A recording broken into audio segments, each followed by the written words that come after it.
नाही, विम्याच्या कंपन्या मला वाटतं एकच आहे ना रे, बजाज म्हणून कंपनी आहे, त्यांचा 3 वर्षाचा करार आहे.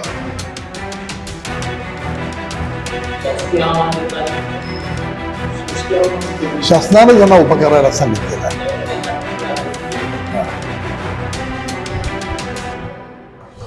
काय आहे त्यातली भानगड लक्षात घ्या.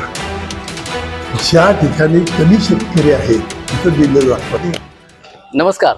सांगली जिल्ह्यातील द्राक्ष बागायतदारांचा जो पीक विमा आहे तो पीक विमा शासकीय अधिकाऱ्यांना हाताशी धरून विमा कंपनीला लाटतायत अशा तऱ्हेचा आरोप माजी खासदार संजय काका पाटील यांनी केलेला आहे. ते आता आपल्याबरोबर आपण त्यांच्याशी बोलूया. काका, काय नक्की यामध्ये गौडबंगाल आहे? हे जे काही स्कायमॅटनं पर्जन्यजन्य हे बसवलेले आहेत यामध्ये फार मोठ्या प्रमाणाचा घोटाळा आहे.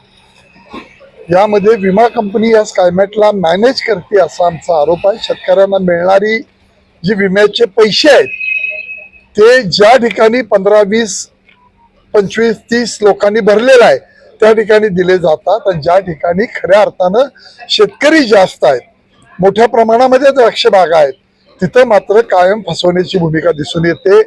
2 वर्षापूर्वी या ठिकाणी असंच विसापूर सर्कलमध्ये लोकांना बोलवलं, लोकांनी त्याची माहिती घेतली होती आणि मग त्यांना सांगितलं की वर खर्च करावा लागतोय म्हणून गुंठ्याला 100 रुपयाप्रमाणे पैसे गोळा केले.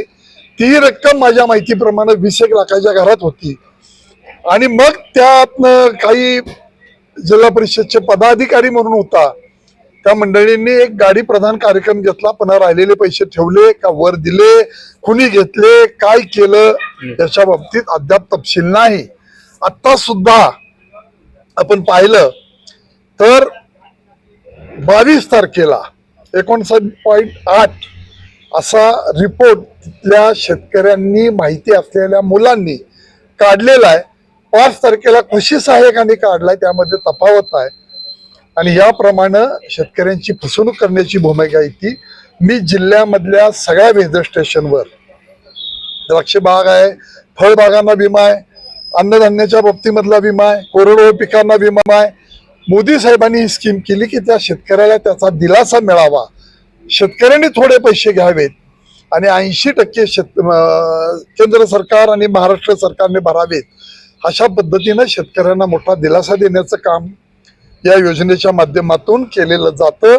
पण याला हरताळ पासण्याची भूमिका हे जे विमा कंपन्या आहेत त्या करतायत आणि मी जिल्ह्याचे सगळे पर्जन्यमान मापा असणारी स्टेशन्स तपासावी, त्यातले एक्सपर्ट माणसांशी मी बोलतोय 2 दिवस, त्याही लोकांना आम्ही बोलवतोय. काही खाजगी आहेत त्यांच्याकडनंही आमच्याकडे फाईल आलेल्या आहेत. तर हे 2-3 दिवसामध्ये आम्ही सगळं ह्या चर्चा करून या लोकांची झालेली फसवणूक आहे शेतकऱ्यांची ती त्यांना कुठल्याही परिस्थितीत मिळाली पाहिजे यासाठी लढा उभा करतोय.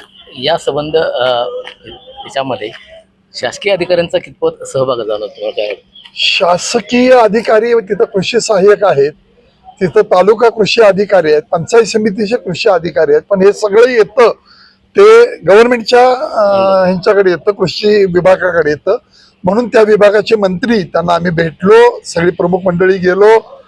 सभापतींचे मिस्टर आमचे महेश दादा आहेत, संदीप पाटील आहेत, या ठिकाणी उपस्थित असलेली सगळी मंडळी आहेत, अमित पवार आहेत चिखलगोटनचे, अशा सगळ्या मंडळी आणि आमचे सभापती ही सगळी मंडळी पंचायत समितीचे सदस्य जाऊन याविषयी तक्रारी केलेल्या आहेत. तसा आयुक्तांना त्यांनी आदेश दिलेला आहे. त्यामुळे ह्या 2-4 दिवसामध्ये हे सगळं विमा कंपन्या कशा मॅनेज करतायत आणि शेतकऱ्यांच्या लूट करतायत, त्यांना देणारे पैसे मिळणारे पैसे देत नाहीत, हे आम्ही निश्चितपणानं यासाठी लढा उभा करतो. ट्रॅक्टरच्या अनुदानाचा पण विषय तुम्ही उचलून धरलेला. हो, ट्रॅक्टरच्या अनुदानामध्ये पैसे थोडे राहिलेले होते, पण 1 जून नंतर हे कुठल्याही परिस्थितीने ट्रॅक्टर अनुदानाला 1.25 लाख आणि ब्लोअर किंवा बाकीच्या बाबी असतील यासाठी 1 लाख असे पैसे जे सबसिडी येते ती 1 जून नंतर तात्काळ आपणाला या ठिकाणी शेतकऱ्यांच्या खात्यावर जमा होईल.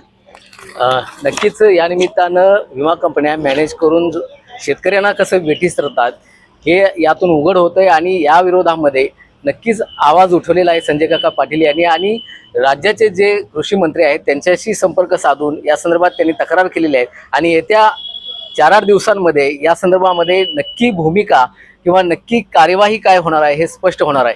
मोहन राजमाने, नवराष्ट्र न्यूज, सांगली.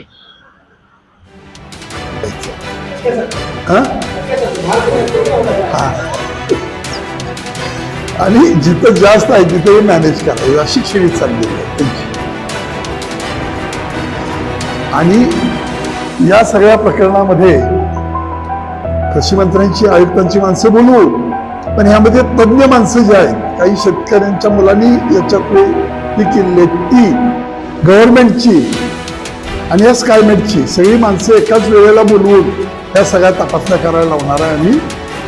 आणि मागचा जो सुद्धा फरक आहे तो देतो म्हणला तो सुद्धा दिला गेलेला नाही.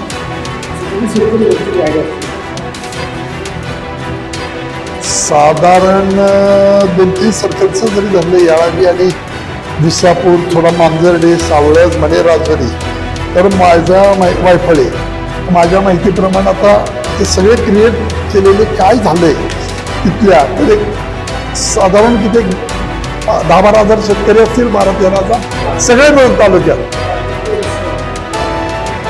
आम्ही.